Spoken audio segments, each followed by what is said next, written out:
Bonjour à tous, je vais vous expliquer comment j'ai découvert la posturologie. Il faut savoir qu'à la base je suis kiné, j'ai fait plusieurs spécialisations avant de faire la posturo, notamment j'ai fait 2 ans de formation en technique articulaire, puis j'ai fait 2 ans de formation en urogynéco, et puis j'ai fait tout ce qui est pré et postnatal. Comme j'avais des bébés, j'ai fait des soins respiratoires aussi, des formations là-dedans, et puis tout ce qui est énurésie en cotrésie de l'enfant, et en parallèle je suis maître nageur et coach sportif. Donc j'ai déjà un petit panel de formations complémentaires à mon actif. Et j'ai observé que malgré le fait que je faisais le mieux possible pour mes patients, ils récidivaient tous au bout de 6 mois, 1 an. Donc pour essayer de trouver une solution à ça, je me suis intéressée à la posturologie.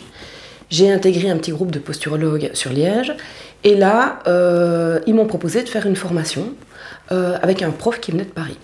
Et ils m'ont dit, viens, il ne se déplace pas souvent à l'époque, ça va t'intéresser. Et je suis le groupe et je ne sais pas à quoi je m'inscris en fait. Et le prof donc donne son cours, sauf que il donne le cours en 2 jours alors que normalement il lui en faut 3. Donc il voit la matière comme un TGV. Et il fait des rappels de neurophysiologie pour les médecins qui sont présents. Sauf que la neurophysiologie pour moi, c'est pas un rappel, c'est une découverte. Donc je ne comprends rien du tout. Par contre, en parallèle, en pratique, on revoit l'anatomie des nerfs des jambes et on commence à faire des stimulations sur les nerfs qu'on appelle des saturations neurales. Moi, à l'époque, je vois ça plutôt comme des pichenettes. Et je ne vois pas du tout où ça va m'amener. Mais bon, bref, je sors du séminaire et le lundi matin, je réintègre mon cabinet. Et là, je retrouve un de mes amis, qui est mon patient, qui est traiteur indépendant et qui ne sait pas tendre son genou. Parce qu'en fait, son genou est en flexum depuis 3 semaines. Il est rouge, gonflé. Les examens complémentaires démontrent qu'il n'y a rien de grave. Et moi, ça fait 3 semaines que je suis en train de le soigner tous les jours en intensif en utilisant toutes les techniques de kiné que je connaissais à l'époque. J'ai fait tout ce qu'on pouvait faire. Des étirements, des exercices, des réharmonisations articulaires, des machines, du chaud, du froid. Enfin bref, tout ce qui est une prise en charge mécanique. Et donc, le lundi matin, je le retrouve, il me dit « Écoute, Caro, j'en peux plus. Il faut vraiment que tu me trouves une solution parce que moi, avec mes béquilles dans mon commerce, ça ne le fait pas. » Il me donne le feu vert et tu peux faire ce que tu veux. Moi, il faut que je puisse recommencer à fonctionner dans mon commerce sans mes béquilles. C'est juste plus possible. Et donc, je lui dis « Écoute, installe-toi à plat ventre, les pieds en dehors de la table, comme on m'avait appris à faire lors du séminaire. » Et lui, dans son cas, impossible de mettre son tibia et son pied sur la table. En fait, il a le fémur bien posé, et puis son tibia et son pied qui sont en l'air. Il me dit, écoute Caro, je ne peux pas faire autrement, donc pas grave, je vais essayer de me débrouiller.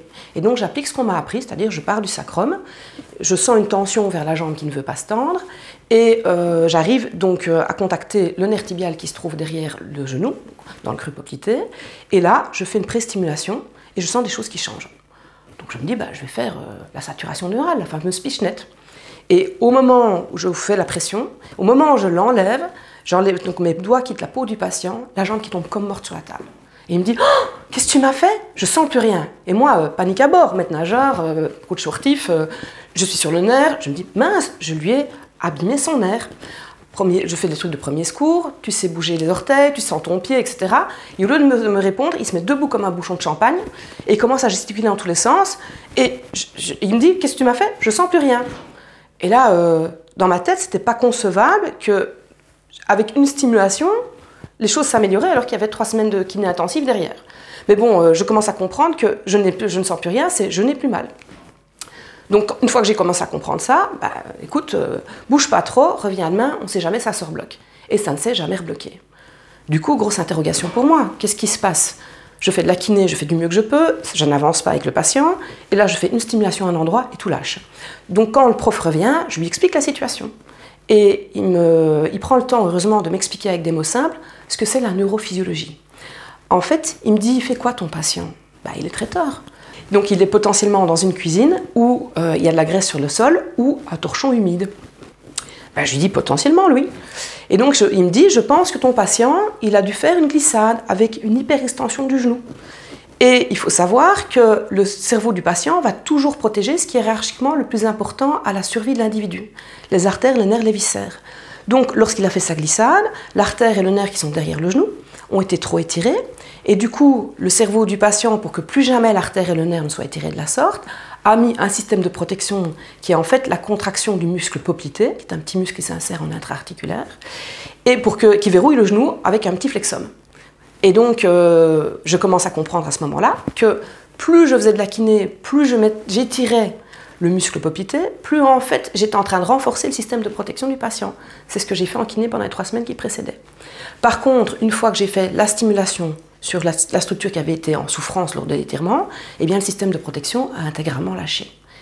Et du coup, ça m'a ouvert l'esprit sur une autre manière de soigner. Et ça m'a donné envie d'étudier la neurophysiologie. Et c'est comme ça que finalement je me suis retrouvée catapultée prof à Paris et enseignante de posturologie au niveau international. Voilà comment j'ai découvert la posturologie et voilà comment je soigne mes patients actuellement. Je vous remercie pour votre attention.